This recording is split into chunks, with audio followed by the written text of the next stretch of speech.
L N. ಸ್ವಾಮಿ ಇದ್ದಾರೆ, ಇನ್ನೊಂದು ಕಡೆ ಶ್ರೀಧರ್ ಇದ್ದಾರೆ, ಮತ್ತೊಂದು ಕಡೆ ಬಳ್ಳಾರಿಯಿಂದ ಸಿದ್ದು ಇದ್ದಾರೆ. ಮೊದಲ ಸುದ್ದಿಯತ್ತ ಗಮನ ಹರಿಸೋಣ. ಈಗ ನಾಯಕತ್ವದ ವಿಚಾರಕ್ಕೆ ಸಂಬಂಧಪಟ್ಟಂತೆ ಬದಲಾವಣೆಯ ಚಟಾಪಟಿಯ ವಿಚಾರ ಇದೆಯಲ್ಲ, ಜಟಾಪಟಿಗೆ ಮಧ್ಯಪ್ರವೇಶವನ್ನ ಸೋನಿಯಾ ಗಾಂಧಿ ಮಾಡಬೇಕು, ಅಲ್ಲಿಗೆ ಪೂರ್ಣ ವಿರಾಮ ಬೀಳುತ್ತೆ ಅನ್ನೋದು ಅನೇಕರು ಅಂದುಕೊಳ್ತಾ ಇದ್ದಾರೆ.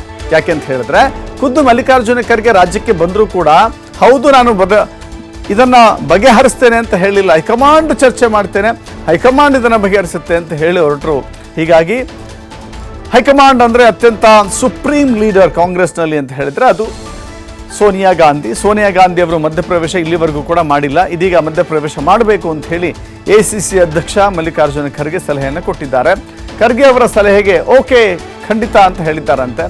ಸೋನಿಯಾ ಗಾಂಧಿ ಎಂಟ್ರಿ ಕೊಟ್ರೆ ಕರ್ನಾಟಕದಲ್ಲಿ ನಡೀತಾ ಇರುವಂತಹ ಅಧಿಕಾರ ಹಂಚಿಕೆ ವಿಚಾರಕ್ಕೆ ಸಂಬಂಧಪಟ್ಟಂತೆ ಸೋನಿಯಾ ಗಾಂಧಿ ಎಂಟ್ರಿ ಕೊಟ್ರೆ ಏನಾಗುತ್ತೆ, ಯಾವೆಲ್ಲ ವಿಚಾರಗಳು ಅಲ್ಲಿರುತ್ತೆ ಅಂತ ಹೇಳಿ. ಯಾಕಂತ ಹೇಳಿದ್ರೆ ಈ ಹಿಂದೆ ಆಗಿರುವ ಒಪ್ಪಂದ, ಮಾತುಕತೆ, ಪ್ರಾಮಿಸ್, 2 ವರ್ಷದ ನಂತರ ಇರುವಂಥ ಅಗ್ರಿಮೆಂಟ್ ಅವ್ಯಾವುದು ಕೂಡ ಬೇಡ ಅಂತ ಹೇಳಿ ರಾಹುಲ್ ಗಾಂಧಿ ಹೇಳಿದ್ದಾರೆ. ರಾಹುಲ್ ಗಾಂಧಿಗೆ ಅವ್ಯಾವುದು ಬೇಕಿಲ್ಲ. ಈಗ ಅತ್ಯಂತ ಸಹಜವಾಗಿ ಸುಗಮವಾಗಿ ಕರ್ನಾಟಕ ಸರ್ಕಾರ ಆಡಳಿತವನ್ನು ನೀಡ್ತಾ ಇದೆ, ಆ ಆಡಳಿತ ಮುಂದುವರಿಬೇಕು ಅಂತ ಹೇಳಿ ರಾಹುಲ್ ಗಾಂಧಿ ಆದಿಯಾಗಿ ಅನೇಕರು ಕೂಡ ಪಟ್ಟು ಹಿಡಿದಿದ್ದಾರೆ. ಹಾಗಾದ್ರೆ ಈಗ ಸೋನಿಯಾ ಗಾಂಧಿ ಮಾತನ್ನ ರಾಹುಲ್ ಗಾಂಧಿ ಕೇಳ್ತಾರಾ? ಈಗಾಗಲೇ ರಾಹುಲ್ ಜೊತೆ ಈ ಕುರಿತು ಚರ್ಚೆಯನ್ನು ಮಾಡಿದ್ದಾರಂತೆ ಸೋನಿಯಾ. DCM DKC ಪರವಾಗಿ ಬ್ಯಾಟಿಂಗ್ ಮಾಡಿದ್ದಾರಂತೆ ಸೋನಿಯಾ ಗಾಂಧಿ. ಆದರೆ ಈ ವಿಚಾರದಲ್ಲಿ ಮಧ್ಯಪ್ರವೇಶ ಮಾಡಬೇಡಿ ಅಂತ ಹೇಳಿ ರಾಹುಲ್ ಹೇಳಿದ್ದರಂತೆ. ಸಮಯ ಬಂದಾಗ ನಿರ್ಧಾರವನ್ನು ತೆಗೆದುಕೊಳ್ತೇನೆ ಅಂತ ರಾಹುಲ್ ಗಾಂಧಿ ಹೇಳಿದ್ದಾರೆ. ಆದರೆ ಇದೀಗ ಅಂತಿಮ ಘಟ್ಟಕ್ಕೆ ಬಂದಿರೋದ್ರಿಂದ ಮಧ್ಯಪ್ರವೇಶ ಮಾಡುವಂಥ ಸನ್ನಿವೇಶ ಉದ್ಭವ ಆಗಿದೆ ಅನ್ನೋದು ಕಾಂಗ್ರೆಸ್ ವಲಯದಲ್ಲಿ ಚರ್ಚೆಗಳಿದ್ದಾವೆ. ಕಾಂಗ್ರೆಸ್ ಅಧಿನಾಯಕಿಯ ನಡೆ ಏನಾಗಿರುತ್ತೆ?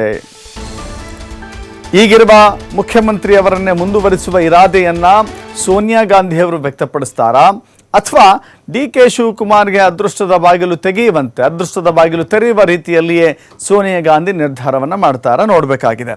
ಬಟ್ ಇಲ್ಲಿ ರಾಹುಲ್ ಗಾಂಧಿ ತನ್ನ ಇಡೀ ಅಂದರೆ ದೇಶದ ಬಹುತೇಕ ಚುನಾವಣೆಗಳು, ದೇಶದ ಬಹುತೇಕ ರಾಜಕೀಯ ನಿರ್ಧಾರಗಳನ್ನು ತೆಗೆದುಕೊಳ್ಳುವ ನಿಟ್ಟಿನಲ್ಲಿ ಒಂದು ಸಲಹೆ ಮತ್ತು ಮಾರ್ಗದರ್ಶನದ ರೂಪವಾಗಿ ಪಡೆದುಕೊಳ್ಳಬಹುದೇನೋ, ಆದರೆ ಸೋನಿಯಾ ಗಾಂಧಿ ಅವರೇ ತೆಗೆದುಕೊಂಡಿದ್ದು ಅಪರೂಪ. ಸೋನಿಯಾ ಗಾಂಧಿ ಅವರು ರಾಷ್ಟ್ರ ರಾಜಕಾರಣದಲ್ಲಿ ಒಂದು ತೆರೆಮರೆಗೆ ಸರಿದಿದ್ದಾರೆ.